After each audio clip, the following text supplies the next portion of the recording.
Students, now we are going to start off with the types of DC motors.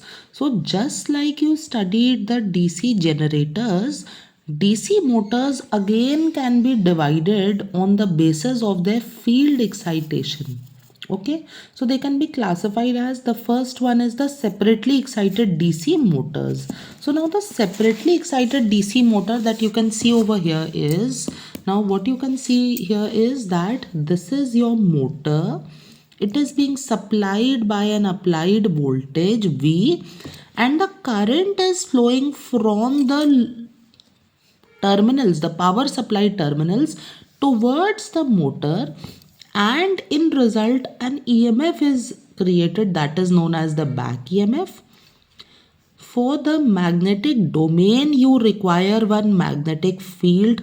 This coil represents those magnets. Magnets, electromagnets, have to be supplied by an electric current so that a magnetic field is generated over here or set up over here.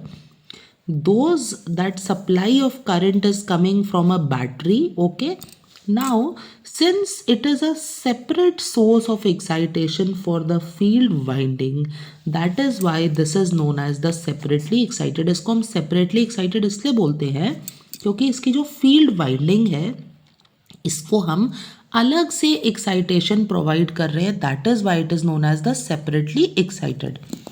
अब इसका voltage का equation क्या बनेगा basically देखिएगा.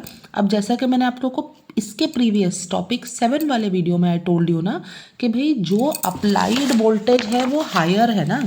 Applied voltage is greater than EB and current always flows from high potential to low potential. इस case में direction of current is reverse. देखिएगा generator में जनरेटेड ईएमएफ से आउटपुट की तरफ करंट जाता है, लेकिन इस केस में क्या है, मोटर में क्या है, करंट पावर सप्लाई से मोटर की तरफ जा रहा है. ओके, सो ऑब्वियसली मतलब कि ईबी छोटा रहा होगा और वी अप्लाइड वोल्टेज ग्रेटर है. कोई चीज़ अगर छोटी है तो वो कैसे मिलेगी, जब बड़े वाले में से आप क्या करोगे, इसमें हम माइनस कर दोगे कुछ ड्रॉप्स को.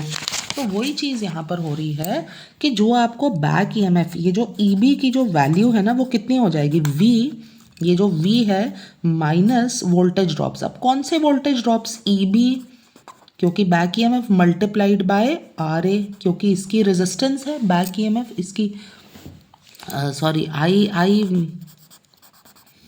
आई A multiplied by R A. Okay, I am so sorry for this. EB minus I A R A, क्योंकि यहाँ का जो करंट है वो आर्मेचर करंट है और यहाँ की जो रेजिस्टेंस है वो क्या है, आर ए. तो यहाँ का वोल्टेज ड्रॉप, आर्मेचर रेजिस्टेंस का voltage drop minus 2 times of V B. और उसके अलावा क्या इसमें रिलेशंस होंगे कि जो आर्मेचर करंट है that is coming from the terminals, तो I A equals to I L. ठीक है, ओके.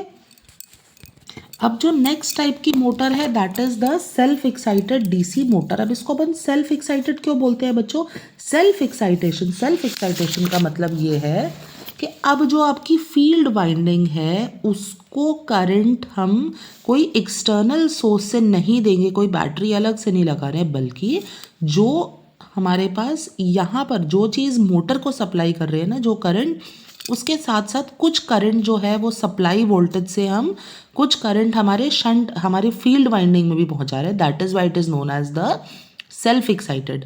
अब सेल्फ एक्साइटेड के भी 3 टाइप्स. अब पहला कौन सा है, शंट फील्ड है. तो शंट बाउंड में क्या है कि जो आपकी फील्ड वाइंडिंग है उसको मेन मोटर वाइंडिंग के पैरेलल में लगा दो आप. दूसरा कौन सा टाइप का है, ये कहलाती है शंट मोटर. ठीक है, और नेक्स्ट कौन सी हो जाएगी, सीरीज मोटर. सीरीज में क्या हो जाएगा, जैसे यहाँ पे तो शंट में कर दिया था फील्ड वाइंडिंग को, सीरीज में क्या हो जाएगा, ये दोनों इसके सीरीज में लगा दिए हैं. ठीक है, मतलब जो फील्ड वाइंडिंग है उसको आर्मेचर वाइंडिंग के सीरीज में लगा दो. और इसमें क्या है, इट इज़ द कॉम्बिनेशन. एक वाइंडिंग को कर दोगे किसमें, सीरीज में आर्मेचर के, और दूसरी वाइंडिंग को कर दोगे किसमें, पैरेलल में. तो that is the compound wound. Okay, अब कंपाउंड वाउंड में 2 टाइप का होता है ना, तो ये वाला कौन सा, this is the long wound, long shunt.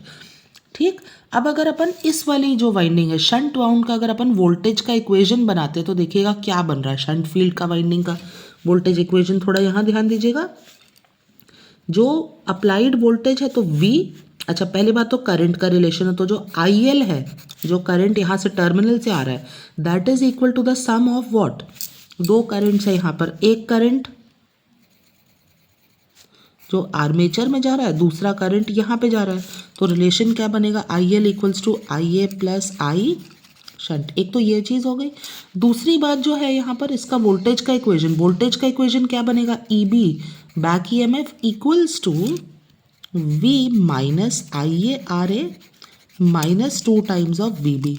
ठीक, तो ये चीज़ हो जाएगी इसके, तो this becomes for the shunt winding. अब अगर अपन इसके लिए कर रहे हैं, किसके लिए, सीरीज बाउंड के लिए, तो सीरीज बाउंड के लिए क्या हो जाएगा यहाँ पर, तो सीरीज बाउंड में ये हो जाता होता है, ये देखिएगा जो आर्मेचर करंट है आई ए वो ही इक्वल है किसके, आई एल के, जो क्योंकि जो लोड एक्चुअली टर्मिनल से जो करंट आ रहा है इसको एक्चुअली आई टी बोलना चाहिए इनको, and that is the same current that is flowing for through the series field winding. ठीक है ना।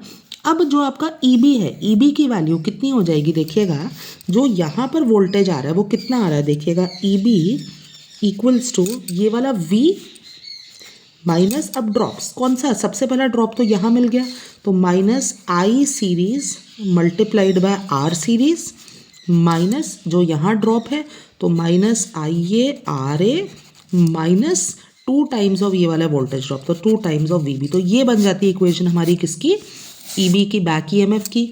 ठीक, तो ये यहाँ हो गया। अब नेक्स्ट है क्या, कंपाउंड वाउंड मोटर। अब ये मुझे जो दिख रहा है, समझ आ रही है बात, this is what the long shunt. तो लॉन्ग शंट के अंदर क्या हो रहा है, अभी देखो बात सीधी सीधी बात है, इक्वेशन कैसी बन रही है देखिएगा, जैसी पहले बनी थी, E B equals to V, ये जो वी है माइनस, अब कौन सा ड्रॉप, यहाँ वाला ड्रॉप, तो I A multiplied by R series, I A multiplied by यहाँ का R A minus 2 times of V B. ठीक है। अच्छा, और एक क्या है, जो करंट, जो शंट करंट है वो किसके इक्वल हो जाएगा, अब देखिएगा आई का फॉर्मूला क्या होता है, वी अपॉन रेजिस्टेंस।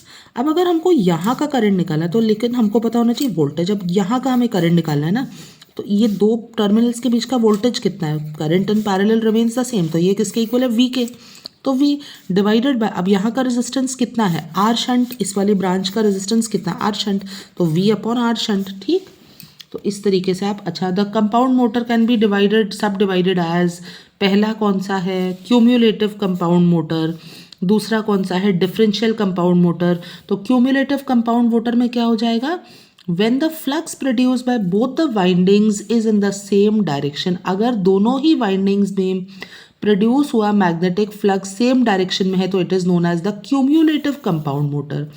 अगर डिफरेंशियल कंपाउंड मोटर तो ऑब्वियसली इसमें क्या हो जाएगा, the flux produced by the series field winding is opposite to the flux produced by the shunt field winding.